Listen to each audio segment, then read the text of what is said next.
السلام علیکم میرے پیارے دوستوں، امید کرتا ہوں کہ آپ سب خیریت سے ہوں گے انشاءاللہ تعالی۔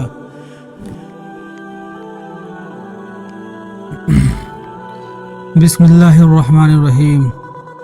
الذی جعل لکم الارض فراشا والسماء بناء وانزل من السماء ماء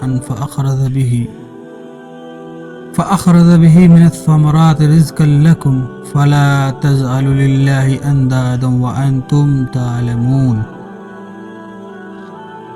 جس نے تمہارے لیے زمین کو فرش اور آسمان کو چھت بنایا اور آسمان سے پانی اتار کر اس سے پھل پیدا کر کے تمہیں روزی دی، خبردار باوجود جاننے کے اللہ کے شریک مقرر نہ کرو۔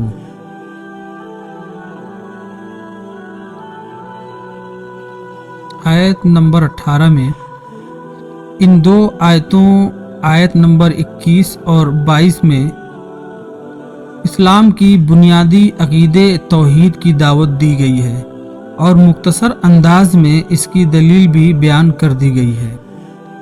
اہل عرب یہ مانتے تھے کہ ساری کائنات کو پیدا کرنا، زمین و آسمان کی تخلیق اور آسمان سے بارش برسانا اور اس سے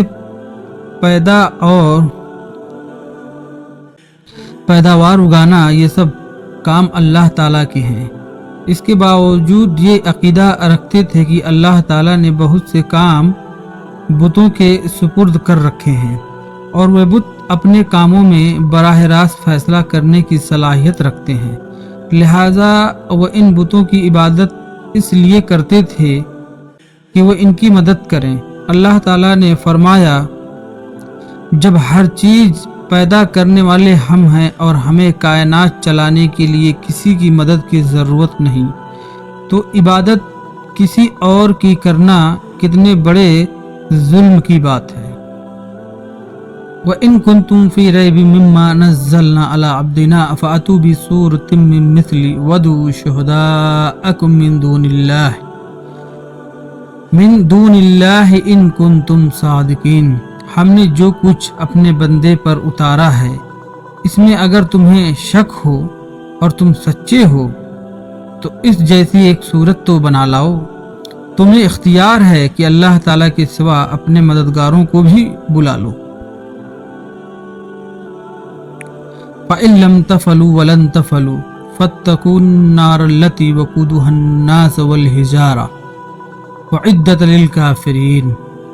بس اگر تم نے نہ کیا اور تم ہرگز نہیں کر سکتے تو اسے سچا مان کر اس آگ سے بچو جس کا ایندھن انسان اور پتھر ہیں، جو کافروں کے لیے تیار کی گئی ہے۔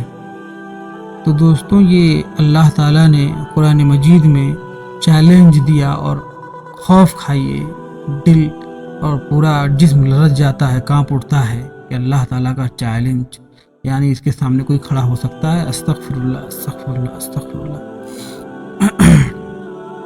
19 پچھلی آیت میں توحید کا بیان تھا، اب اسلام کے دوسرے اہم عقیدے یعنی حضرت صلی اللہ علیہ وسلم کی رسالت کا بیان ہے۔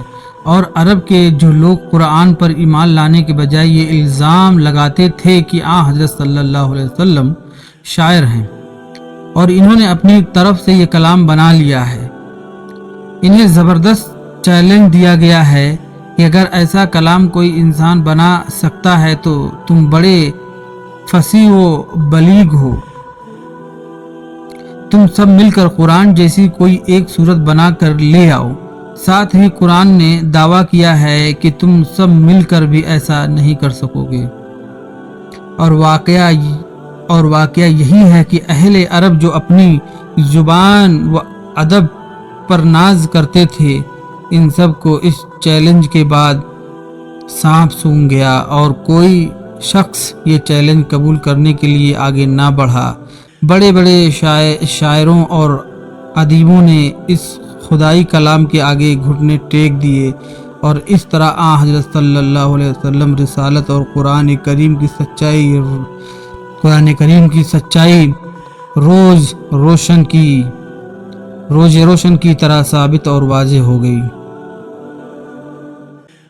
تو دوستوں، آپ سمجھ سکتے ہیں کہ یہ اللہ تعالیٰ کا چیلنج، میں پھر کہہ رہا ہوں کہ پورا جسم لرز جاتا، کانپ اٹھتا ہے، اور مجال نہیں، اوقات نہیں کسی کی. استغفر اللہ، یہ جملہ اپنے آپ میں بہت بڑا ہے. پوری کائنات لرز جائے، اللہ تعالیٰ چیلنج دے دے اگر کسی چیز کی، تو آپ سمجھ سکتے ہیں یقیناً کوئی نہیں کر سکتا. تو اس جیسی صورت تو کوئی لا نہیں سکتا تھا جو کہ قرآن کا اور اللہ کا چیلنج تھا. تو اللہ بہت پاک بے نیاز ہے، بڑا حکمت والا ہے، بڑا علم والا ہے، اور اس سے زیادہ علم والا کوئی ہو بھی نہیں سکتا، اور ہم تصور بھی نہیں کر سکتے. اس لیے قرآن کو اچھے طریقے سے سمجھیے. وہ اللہ عظیم الشان ہے، جل و جلال ہے، والاکرام ہے. تو یہ اس کے قرآن کی توحید اور اسلام، دین اسلام، اور ہم مسلمان کو چاہیے کہ قرآن کو اچھے سے سمجھ کر پڑھیں اور اچھے راستے پہ چلنے کی کوشش کریں، اللہ تعالیٰ سے مغفرت طلب کریں، اور اسی سے سیدھا راستہ طلب کریں، اور وہی دینے والا ہے اور وہی دے گا. نماز پڑھیے اور دعائیں کیجیے، اور ہم سب لوگ کہ اللہ تعالیٰ ہمیں اچھے اور سچے راستے پہ چلنے کی توفیق عطا فرمائے. آمین. تو انشاءاللہ تعالیٰ کسی دوسرے ویڈیو میں اچھے موضوع پہ پھر ملیں گے. اللہ حافظ.